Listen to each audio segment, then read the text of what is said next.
Hello, friends. What is meditation? People throw that word around a lot, and oftentimes when they tell me what their meditation practice is, I wonder, is that really meditation? So I'll just say this. Meditation can probably mean a lot of different things to a lot of different people. And of course, in different cultures, different wisdom traditions, different spiritual practices, there are probably countless possibilities in terms of meditation. In terms of the Raja yoga tradition, based on the Yoga Sutras of Patanjali and a lot of other Vedic literature as well, especially the Bhagavad Gita, meditation is what happens when we still the fluctuations of consciousness. The fluctuations of consciousness are correct perception, misperception, remembering, memory, sleep, and conceptualization, which would include imagination and also visualization. And this yoga tradition of Raja Yoga does encourage visualization. However, that is a fluctuation of consciousness, therefore would not technically qualify or meet the criteria for meditation. It is a wonderful way to rewire your neural circuitry so that when the mind does fluctuate, which of course it will and needs to and must, we need that right perception. Sometimes we even need the misperception. We need conceptualization, imagination, remembering, and sleep. These fluctuations of consciousness are neither malevolent nor benevolent in and of themselves. However, the practice of meditation, of stilling the fluctuations of consciousness, will allow us to see clearly whether they are malevolent or benevolent. So, the practice of the 8 limbs of yoga includes the ethics. The ethics really can help to calm down the fluctuations of consciousness when you're in some kind of a crisis situation and you need to make a decision. Coming into stillness, into quiet, into silence can give you that clear perception that you need. And then we have the asana, which allows you to be in alignment with your body to get that spine nice and upright, and that spine is part of that ability to still the fluctuations of consciousness, to control the nervous system and the thoughts and what's happening in the mind. So pranayama also calming down that nervous system, regulating the energy, balancing the energy, and asana is to balance the energy in the body. So once we have this balance of the ethics, this balance of the energy through pranayama and asana, and then that withdrawal of the senses, we need to master the senses, we need to pull away from all the external stimulation. Then we can start to have the one-pointed focus. And so that's why also I would say if you go out into the woods and you're meditating on the trees, maybe, but that's a lot of external stimulation. And it can be very healthy and very beneficial, right? These fluctuations can all be beneficial. That isn't meditation. So the most traditional type of meditation in the yoga tradition is the mantra.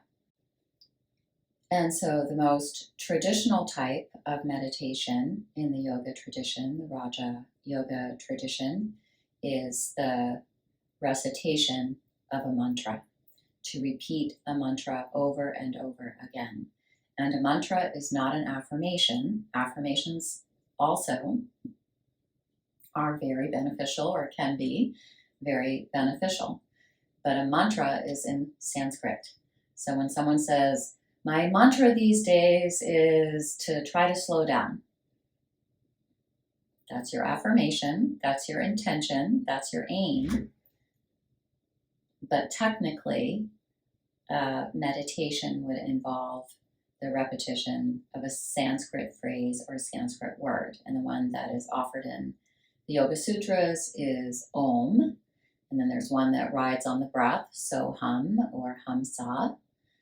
But it is that one pointed focus on the Sanskrit word or phrase. And there are many more complicated or sophisticated or elaborate phrases with many, many more Sanskrit words.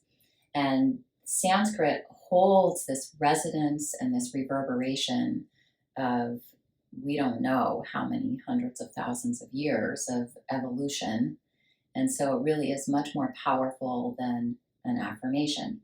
And again, not to minimize the power of the affirmation, only to say how incredibly powerful the repetition of a mantra is.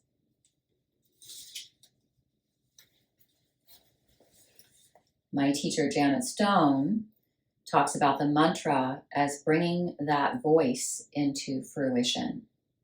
It is a point in a particular direction, the purusha, if you will, the awareness with intention for the union of the individual self with the universal self. So it has a very powerful intention. It is done by repetition. It is done in Sanskrit. It can be done with the mala beads. The mala beads help you keep track of how many times you've repeated the mantra. There's 108 beads in a mala necklace. And if you repeat a mantra 108 times, it can take anywhere between 8 to 10 minutes, again, depending on how elaborate the mantra is. And that's another thing I want to really emphasize, is that meditation can be brief. And the yoga tradition generally offers these brief meditations. And frequency is more important than duration. If you really want to rewire your nervous system or reach enlightenment, an even more lofty goal, then it's really about doing it every single day. That's what it comes down to. So meditating an hour a week, one time for an hour, is not going to have the same impact on the nervous system as meditating for 8 minutes every day. So just to clear up any misconceptions about meditation and mantras, and I hope that's helpful. And at the same time, I hope it's not too dogmatic or pedantic, but just want to be clear and true to the yoga tradition. It does concern me that in the transmission of the darshan, the wisdom from the east to the west, that we have decided these are the parts that we like and these are the parts that we don't like. Or this is how I'm going to interpret this, even though traditionally it has always been interpreted this way. And it's tricky because evolution is something that yoga has always understood, and yoga has always adapted and adjusted, and it has that flexibility, whether physically, mentally, or psychologically, or spiritually, to keep on developing. So there is that, and I do understand that, and I do want to be inclusive and accepting, and at the same time I want to be true to the parts of yoga that are unchanging. There is an aspect of it that is unchanging. There's an understanding that so much of what is happening is temporary, and that's why we don't want to get attached or be too aversive, because this too shall pass. But there's another part, your wholeness, your true self, the Purusha, the accurate perception of reality that is unchanging. And meditation helps us to stay connected to that. And reciting a mantra is one of the most beneficial meditation practices that I have ever discovered.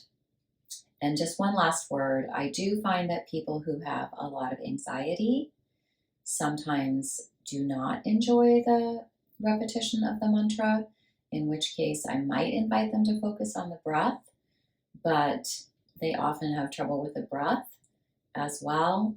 So something really simple like Om or Soham can be very helpful for someone who is struggling with the mantra meditation, because if they can overcome their own fear and anxiety, it will become a very powerful tool for being calm and relaxed and free from anxiety. Thanks for listening. Namaste.